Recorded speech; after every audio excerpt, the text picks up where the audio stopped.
In the high country of Montana, the year 1880 did not announce the coming of winter with gentle flurries.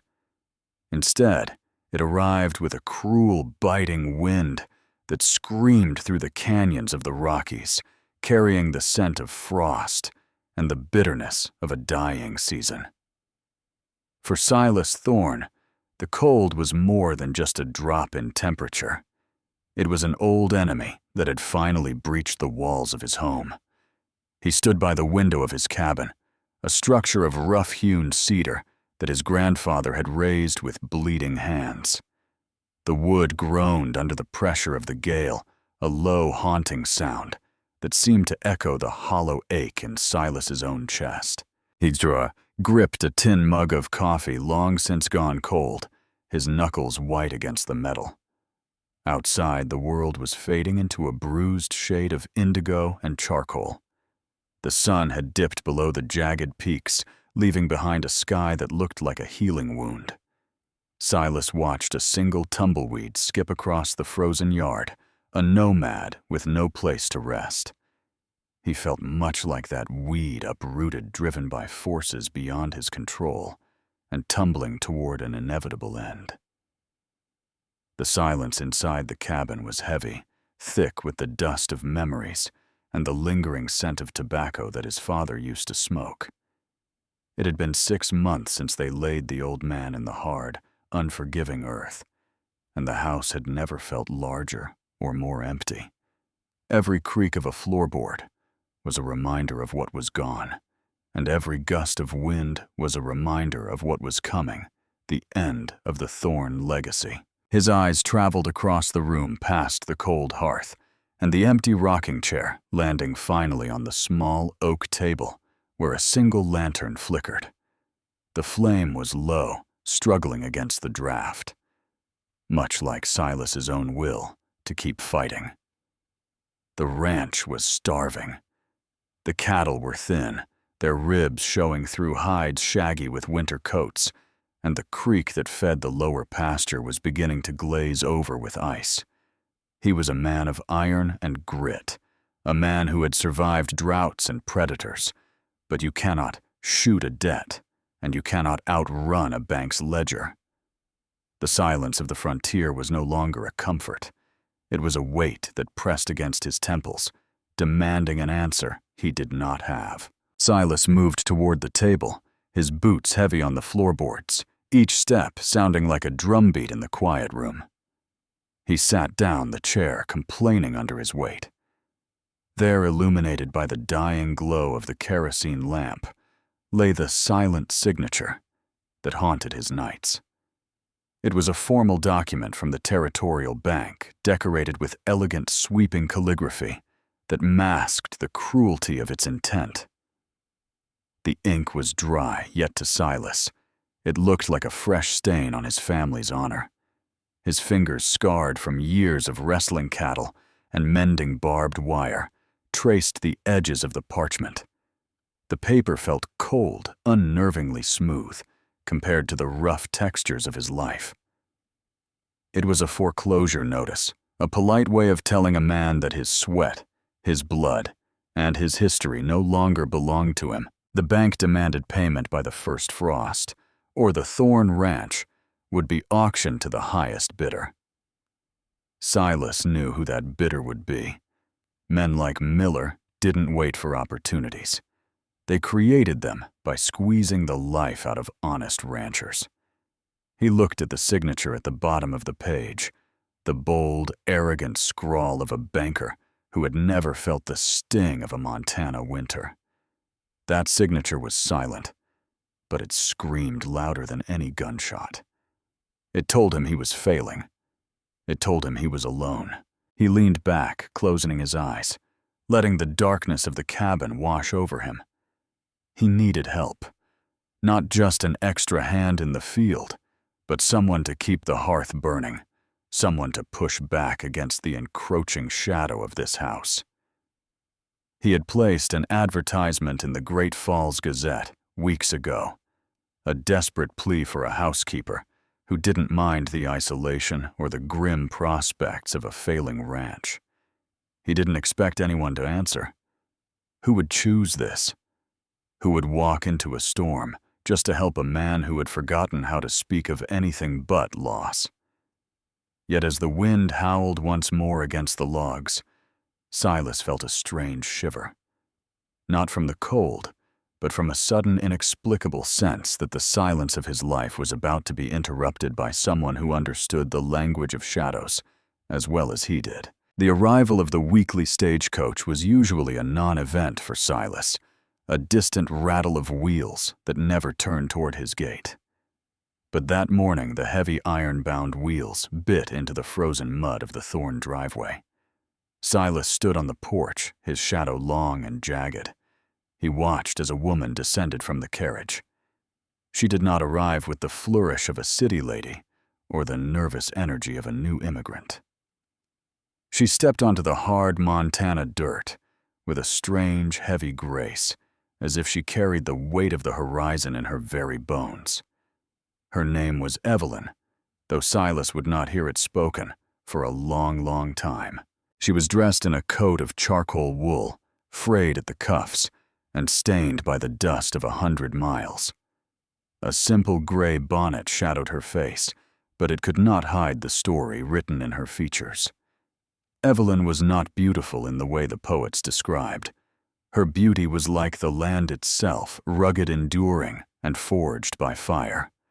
Her skin was pale, mapped with the faint lines of exhaustion, and her hands, encased in fingerless gloves, clutched a small leather suitcase, as if it were the only anchor left in a world of storms. But it was her eyes that stopped Silas in his tracks. They were the color of the Atlantic, before a gale, deep, turbulent, and filled with a haunted intelligence that mirrored his own. As the stagecoach rattled away, leaving a cloud of freezing dust in its wake, the silence of the ranch rushed back in more profound than before. Silas didn't move to help her with her bag. He was a man of the old world, a man who believed that if a person chose to come to this place, they had to be strong enough to carry their own burdens. He studied her, his gaze as cold and unyielding as the mountain granite. He saw a woman who had been hollowed out by grief, a woman who looked like she had walked through a fire and forgotten to scream. There was a stillness about her that was unnerving, not the stillness of a victim, but the quiet of a survivor who had found peace in the absence of noise. Silas cleared his throat, the sound rough and rusty like a gate that hadn't been opened in years. "I advertised for a housekeeper," he said, his voice flat. "It's a hard life here. No neighbors, no comfort, just the wind and the debt." He waited for her to reply for a complaint about the cold or a question about the wages. But Evelyn didn't open her mouth. Instead, she reached into her coat with a steady hand. Silas's hand instinctively twitched toward his belt, a reflex born of living in a land where strangers often carried trouble. But she didn't draw a weapon. She pulled out a small notebook, its edges curled from use. With practiced ease, she scribbled something on a fresh page. The scratching of the charcoal pencil against the paper was the only sound in the yard, a tiny rhythmic noise that felt strangely intimate. She held it up for him to read. The handwriting was elegant yet firm, slanted like the pines on the ridge. "I am Evelyn. I do not speak, but I can hear the heart of this house. I seek a place to work, not a place to talk. I do not fear the silence, for I have been living in it for half my life." Silas stared at the words, his breath hitching in his chest. A mute. He had expected many things: a widow looking for a fresh start, a girl escaping a bad marriage, but he hadn't expected this. He looked from the notebook to her eyes. There was no plea for pity in them, no trembling of the lip. She stood there, a quiet pillar of strength, waiting for his judgment. For a long minute, neither of them moved. The wind whipped between them, carrying the scent of pine and oncoming snow. Silas felt a strange resonance in his chest. He was a man who had built walls of silence to protect himself from the world. Now, here was a woman who didn't even have a choice in the matter. "I don't pay much," Silas grumbled, though his tone had lost some of its edge.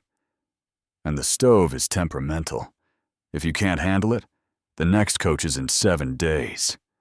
He turned without waiting for a nod and walked toward the barn, his heart thudding a strange, uneven rhythm. He didn't look back, but he felt her presence behind him, a soft, persistent shadow following him into the dark. For the first time in 6 months, the silence of the Thorn Ranch didn't feel quite so lonely. It felt like a shared secret, a bridge beginning to span the gap between two broken people who had nothing left to say to the world. The weeks that followed were not measured by the calendar, but by the gradual thawing of the frost inside the house. Life at the Thorn Ranch settled into a cadence as steady as a heartbeat. Each morning, long before the sun managed to pull itself over the jagged horizon, Silas would be awakened by the subtle rhythmic sounds of a house being reclaimed. He would hear the soft scrape of the iron shovel against the hearth, the rhythmic thud of dough being kneaded on the floured counter, and the low, comforting hiss of the kettle. For years, Silas had lived in a house that felt like a tomb, where the only sounds were the groans of the wind and the echo of his own heavy footsteps. Now the silence was different. It wasn't empty anymore. It was occupied. Evelyn moved through the rooms like a gentle tide, slowly washing away the grime of neglect. She didn't just clean. She restored.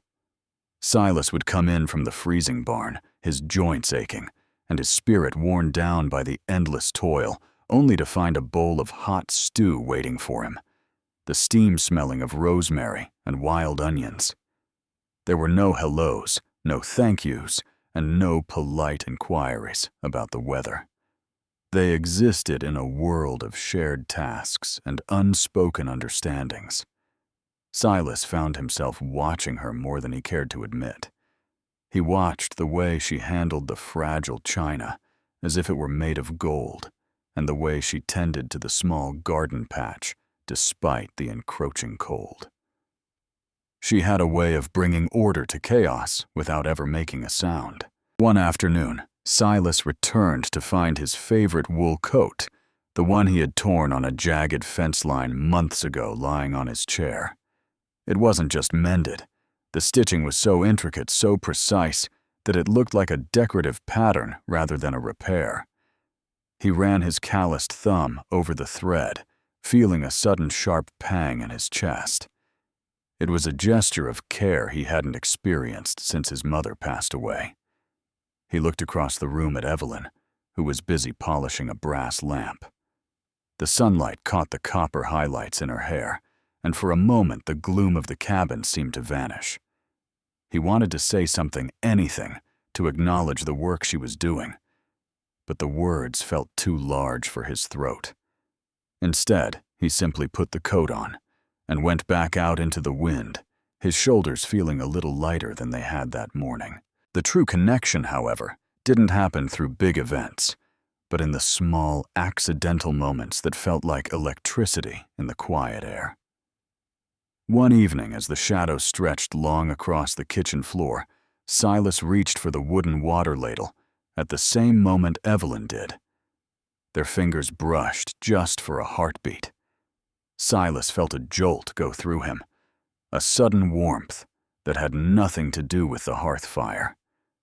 His skin was rough, mapped with the scars of 1,000 hard days, while hers felt like silk stretched over steel. He didn't pull away immediately, and neither did she. In that brief, suspended second, the air between them grew thick with everything they couldn't say. He looked up and found her watching him, her gray eyes searching his face as if looking for a map to a land she had long forgotten. He saw the vulnerability there, the hidden bruises of a past she never spoke of, and he realized then that they were the same. They were both refugees from a world that had tried to break them, and they had both found sanctuary in the quiet of this failing ranch. Silas coughed, breaking the spell, and looked away. his ears burning. He filled his mug with water and walked out onto the porch, needing the cold air to clear his head. He leaned against the railing, looking out at the vast Montana sky, where the stars were beginning to pierce through the dark like silver needles. The weight of the debt was still there, a constant shadow in the back of his mind. But for the first time, it didn't feel like a death sentence. It felt like a challenge that could be faced. He realized that Evelyn wasn't just a housekeeper. She had become the silent partner in his struggle. Every mended fence, every scrubbed floor, and every shared meal in silence was a brick in a fortress they were building together. He didn't know where they were going or if the bank would eventually take everything he owned. But as he heard the soft sound of Evelyn humming a wordless tune from inside the kitchen, Silas felt a strange, terrifying sensation. He felt like he was finally coming home.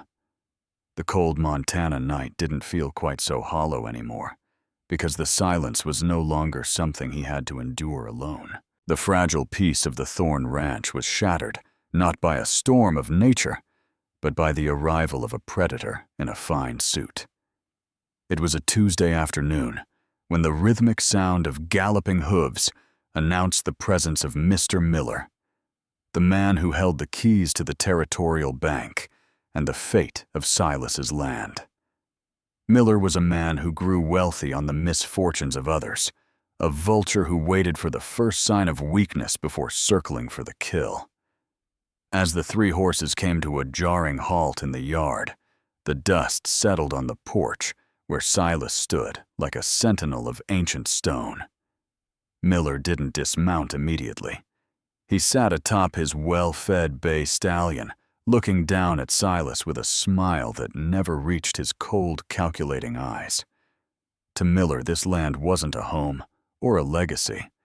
It was a strategic asset, a gateway to the railroad expansion that would bring millions to men like him. "Good afternoon, Thorn," Miller called out, his voice smooth and polished like a stone worn down by a river. "I see you've made some improvements. The place looks almost habitable again." He gestured vaguely at the mended shutters and the lack of clutter in the yard. Silas didn't return the greeting.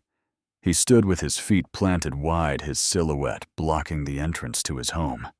He could feel Evelyn's presence behind him, a silent, watchful energy that kept him anchored. "Get to the point, Miller," Silas growled, the sound low and dangerous.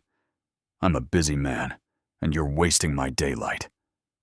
Miller's smile faltered for a fraction of a second, his eyes flickering toward the doorway where Evelyn stood.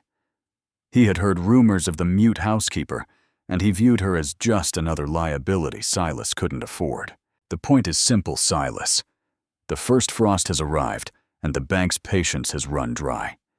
You're behind on 3 payments, and the interest is compounding faster than your cattle can graze." Miller reached into his coat and produced a folded parchment, the final foreclosure notice. "I'm here to offer you a way out. Sign over the water rights of the creek to the railroad company, and I'll personally see to it that your debts are cleared. You can keep the house and a few acres, and you'll finally have some coins in your pocket instead of dirt under your nails." Silas felt a surge of cold fury. The creek was the lifeblood of the valley. Without it, the land would return to dust within a year. Miller wasn't offering a lifeline. He was offering a slow death. The silence that followed Miller's offer was heavier than the winter sky. Silas looked at the paper, then at the 2 men standing behind Miller, hired guns with cold eyes and hands resting loosely on their saddles. He was outnumbered and outmaneuvered by the law. "The creek belongs to the Thorn name, as long as I'm breathing," Silas said, his voice trembling with suppressed emotion. "My father fought for this water. My grandfather died for it. You think you can just ride in here and take it with a piece of paper and a smile?" Miller laughed, a short, dry sound that lacked any real humor. "The law doesn't care about your grandfather, Silas. It cares about signatures. You have until Friday. Sign the transfer, or the sheriff will be here to escort you off the property. The choice is yours. Stay here as a tenant of the railroad, or leave as a ghost with nothing." With a sharp tug on his reins, Miller turned his horse. "Think about it, Thorne. You aren't just deciding for yourself anymore. Think about your guest. It would be a shame for such a hard-working woman to find herself out in the cold because of your pride." He kicked his horse into a gallop, his men following close behind, leaving a trail of bitter dust that choked the air. Silas didn't move until they were long gone. He felt the weight of the world collapsing on his shoulders. He turned toward the door, intending to go back to his chair and lose himself in the darkness.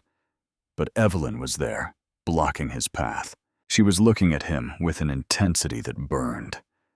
Silas shook his head, a gesture of pure defeat. "He's right, Evelyn," he whispered, his voice cracking for the first time. "I can't beat them. I've got nothing left to fight with. Maybe you should pack your things. I won't have you dragged into this mess." He tried to push past her, but she grabbed his arm with surprising strength. Her grip was firm, her eyes flashing with a fierce, unspoken defiance. She didn't let go until he looked at her. In that moment, Silas saw a flicker of something in her gaze, not fear, but a secret. She reached for her notebook, her hands moving with a frantic urgency. The shadow of Miller's greed had fallen over them. But as Silas watched Evelyn begin to write, he realized that the fight was far from over. The silent woman he had brought into his home was no longer just a witness to his downfall. She was becoming the architect of his survival. Midnight in the Montana wilderness has a way of stripping a man of his pretenses. The darkness outside was absolute, a vast, cold ocean that seemed ready to swallow the tiny cabin whole. Inside, the air was thick with the scent of burnt wax and the bitter aroma of dregs in a coffee pot. Silas Thorne, the man who had faced down mountain lions and survived the harshest blizzards, was finally broken. He sat at the table, his broad shoulders hunched, as if the very roof were pressing down on him. The silence which had once been his sanctuary now felt like a shroud. "I've failed him, Evelyn," he whispered, his voice so low it was almost lost to the wind.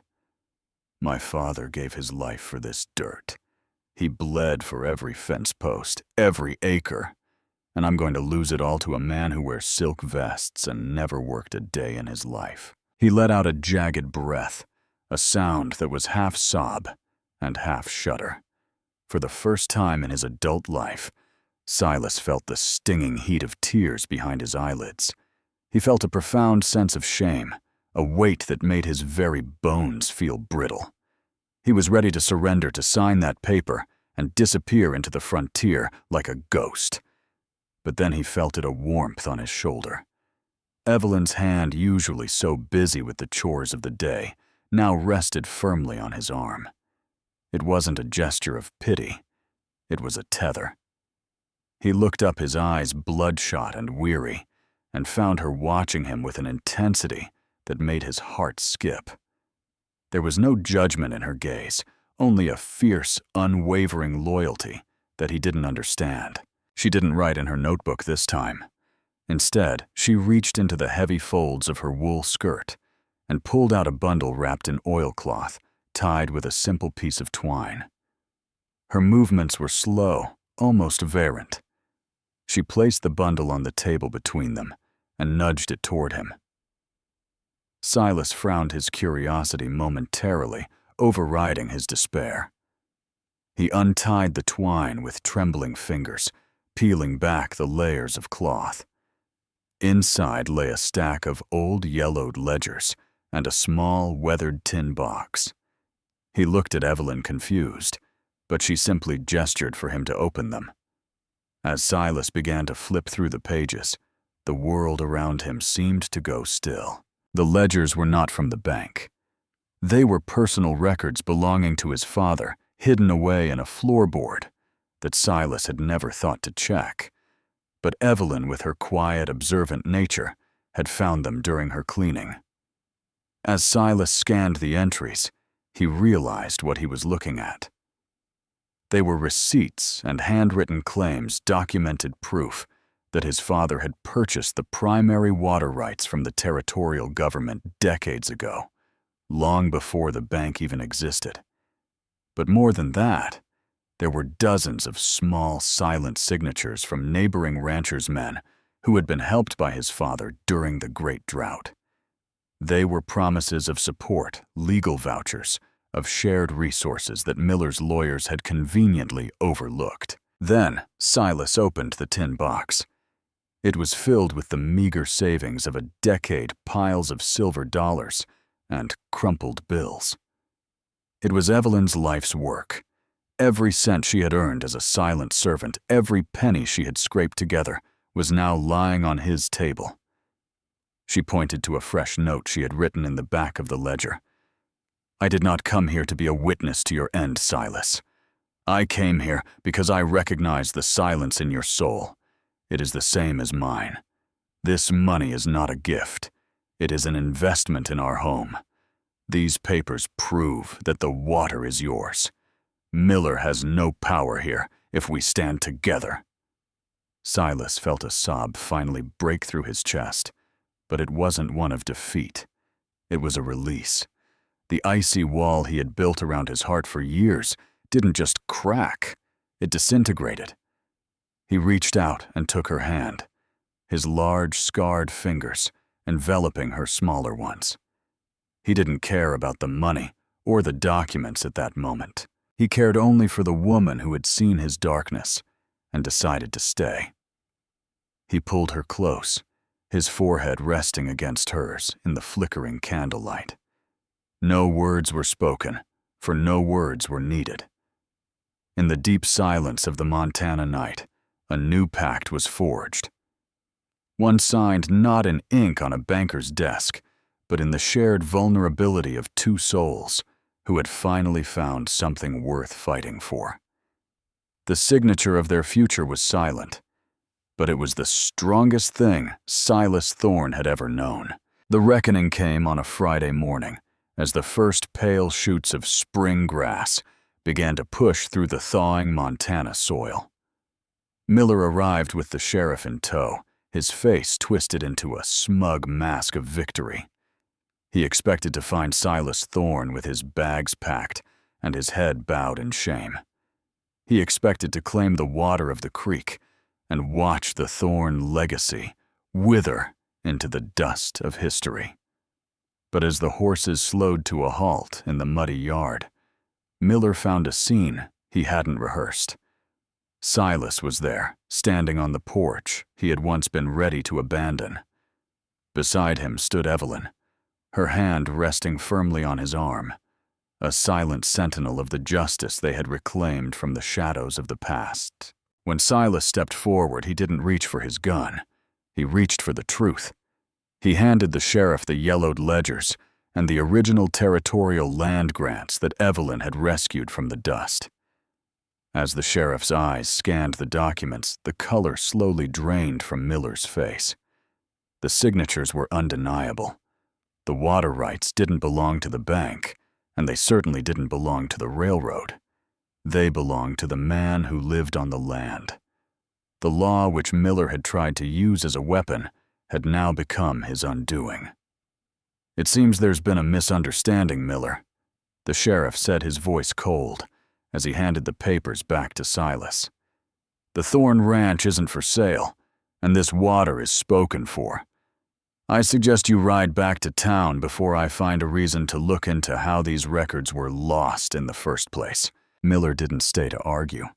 He turned his horse with a snarl of frustrated greed, his men trailing behind him like whipped dogs. Silas watched them go. But he felt no hatred, only a profound, quiet relief that tasted like the fresh mountain air. He turned to Evelyn, who was watching the horizon with a peaceful smile. The debt wasn't entirely gone, and the work would still be hard, but the shadow had lifted.